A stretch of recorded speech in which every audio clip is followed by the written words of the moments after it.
Ya, kita lanjutkan ya. Assalamualaikum warahmatullahi wabarakatuh.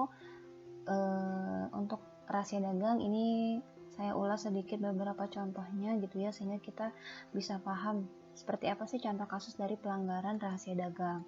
Nah, ini beberapa kasus sengketa yang terjadi di Indonesia. Contohnya adalah sengketa rahasia dagang Hitachi dan Basuki gitu ya. Di sini melakukan pencurian ya, pembuatan mesin boiler. Jadi di sini Basuki ya menuduh Hitachi telah menggunakan metode produksi atau penjualan mesin boilernya gitu tanpa permisi atau tanpa adanya izin gitu ya untuk memakai rahasia dagang mereka gitu. Nah, untuk pelanggarannya ini termasuk ke dalam ranah pencurian rahasia dagang gitu ya, dan karena di dalamnya melakukan ada unsur pelanggaran gitu ya. Dan ini dari beritanya bahwa Basuki itu menuntut ganti rugi sekitar 222,70 miliar gitu ya. Jadi rinciannya ganti rugi itu ada yang bersifat material dan imaterial seperti itu. Jadi memang harus berhati-hati ya saat kita memiliki sebuah unsur rahasia dagang ya, dan itu harus dijaga secara baik gitu ya.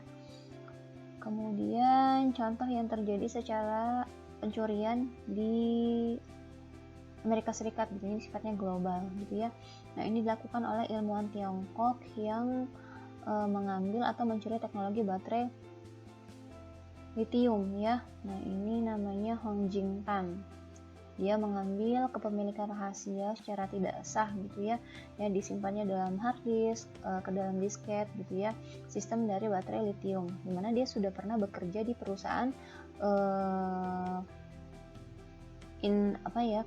di Amerika Serikat ya, kalau nggak salah itu dia menyalin dan mengunduh materinya, dan telah ditangani kasusnya berdasarkan informasi dari FBI ya, karena dia seorang ilmuwan yang memang lulusan PhD dari Institut Teknologi California, dan dia memata-matai industri yang ada di Amerika Serikat dan mengambil kepemilikan rahasia dari baterai lithium di tempat perusahaan dia bekerja sebelumnya seperti itu.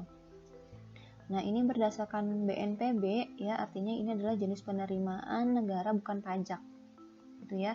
Nah, rahasia dagang ini sebenarnya juga dapat kita daftarkan gitu ya. Ada yang bersifat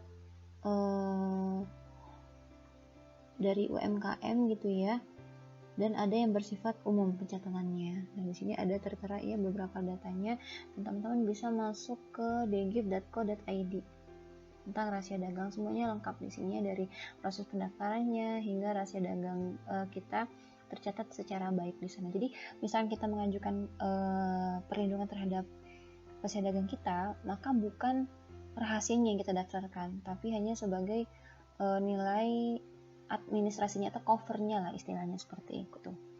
Oke, saya rasa cukup penjelasan mengenai rahasia dagang ini.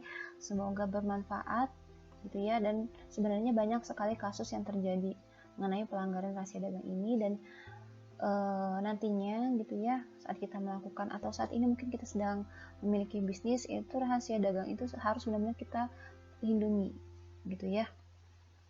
Oke, saya ucapkan terima kasih. Assalamualaikum warahmatullahi wabarakatuh.